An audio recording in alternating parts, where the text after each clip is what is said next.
Irish Prime Minister Leo Varadkar has called for unique solutions to preserve the relationship between the UK and the European Union after Brexit. On his first official visit to Northern Ireland, he raised the possibility of a bilateral UK-EU customs union. The taoiseach described Brexit as the challenge of this generation.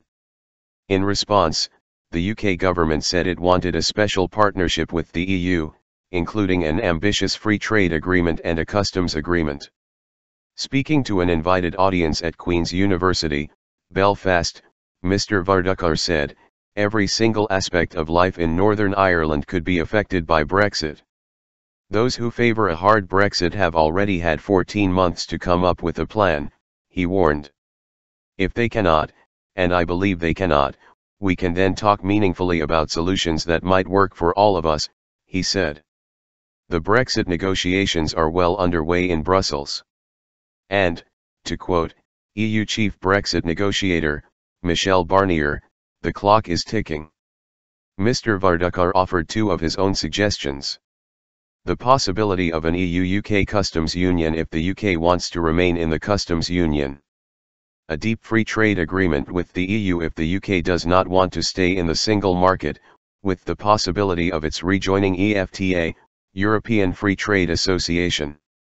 The taoiseach referred to the lack of input into the Brexit debate from Northern Ireland due to the collapse of the Stormont executive, and urged politicians to do a deal to restore power sharing. "We need an answer to the question of who we, and others in Europe, talk to in Belfast," he said. "Who will speak for Northern Ireland and her 1.8 million people? Barrier to trade." Mr. Varadkar said, "It will come as no surprise to anyone here that I do not want there to be an economic border on our island, nor do I want one between Ireland and Britain. By economic border, I am not talking about currency or variation in tax rates.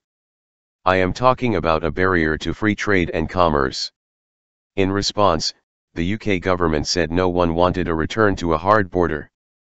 "We are clear that the border must be as seamless and frictionless as possible for trade, and that we must preserve the common travel area between the UK and Ireland," said a government statement. "That is why we are prioritizing this issue in our negotiations." Former Northern Ireland Secretary Owen Paterson said 17.4 people voted to leave the EU, and that meant leaving the single market and customs union. "We know perfectly well that there are heads of member states that did not like the Brexit result," the Conservative MP told BBC Radio 4's World at 1. "We know that the political establishment in Dublin is not happy with the fact that the UK voted to leave the EU. But all these stories surrounding the border are massively exaggerated when we have modern technology." Belfast Pride. On Friday afternoon, the taoiseach met members of Northern Ireland's political parties, including representatives from the DUP, Sinn Féin, the SDLP and Alliance. His meeting with DUP leader Arlene Foster came days after a row between the party and the taoiseach over the Irish border post-Brexit. But Mrs. Foster told the BBC she had thanked the taoiseach for discounting the idea of a border along the Irish Sea. "There have been some very unhelpful interventions from some of his party members, but he is very clear he's not in favour of such a border," she said. "Given the amount of trade that flows, not just from Northern Ireland into Great Britain but also from the Republic of Ireland, to suggest such a border would have been madness from their perspective." She also hit out at what she described as Sinn Féin's very hardline commentary in recent months, saying the party had showed no willingness to move from their stated positions. "If they continue with that, we won't have devolution back, and that's a tragedy for all the people of Northern Ireland," said Mrs. Foster. Remnants of the old order? For his part, Sinn Féin leader Gerry Adams said his party was in total agreement with the Irish government on the need for the institutions at Stormont to be back in place. "The majority of people here voted against Brexit," he said. "What this all boils down to is whether unionism is clinging to the remnants of the old order or whether it's prepared to accept that the state has changed utterly." SDLP leader Colm Eastwood criticised both the DUP and Sinn Féin for failing to reach a compromise that would see power sharing restored at Stormont. There's an enormous battle going on right now to try to protect Northern Ireland's position in the customs union, the single market and the common travel area, and we don't have a voice, he said. It's a serious dereliction of duty by the parties who got the big mandates in the last election. It is up to them to do the job.